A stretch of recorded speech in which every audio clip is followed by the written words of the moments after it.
அனைவருக்கும் ஆண்மனேய அன்பு வணக்கம். அன்பு சொந்தங்களே, இன்றைய தலைப்பில் அற்றது பற்றியனில் உற்றது வீடு என்ற கருத்தில் சிந்திப்போம். அன்பர்களே, ஆசை படபட ஆய்வரும் துன்பங்கள் என்றும் ஆசையை விட விட ஆனந்தம் என்றும் நம்முடைய சித்தர் சித்தினி பெருமக்கள் பாடி வைத்துள்ளார்கள். ஆனால் மாந்த குலம் இறுதி வரை ஆசைப்பட்டு அல்லல் பட்டு அவதிப்பட்டு தன் இன்னுயிரை போக்கிக் கொள்கிறார்கள். எனவே ஈசனோடு ஆயினும் ஆசையை ஒழித்து ஆனந்தமாக வாழ முயலலாம். அன்பர்களே, ஆசை என்பது உயிர் வாழ தேவைதான். ஆனால் அத்தியாவசியமான ஆசைகளை விட்டுவிட்டு அத்தியாவசியம் அல்லாத பிற ஆசைகளை மேற்கொண்டு மக்கள் வீணான சுமைகளுக்கு ஆளாகிறார்கள். மனச்சுமைகளுக்கு ஆளாகி நொந்து நூலாகி விடுகிறார்கள். நம் பெருமான் ஒரு பாடலில் இறக்கவும் ஆசை இல்லை என்கிறார். ஏன் அப்படி சொல்லுகிறார்? இறந்தால் மீளவும் பிறக்க வேண்டும் என்பதால் அப்படி பேசுகிறார். அடுத்த வரியில் இப்படி நான் இருக்கவும் ஆசை இல்லை என்று பேசுகிறார்.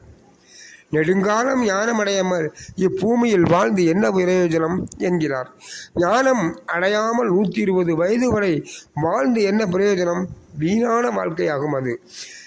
அதற்காக அடுத்த வரியில் 8 திக்குகளும் நான் பெரியவன் நான் பெரியவன் என்று பேசப்படுவதையும் புகழப்படுவதையும் நான் விரும்பவில்லை என்கிறார்.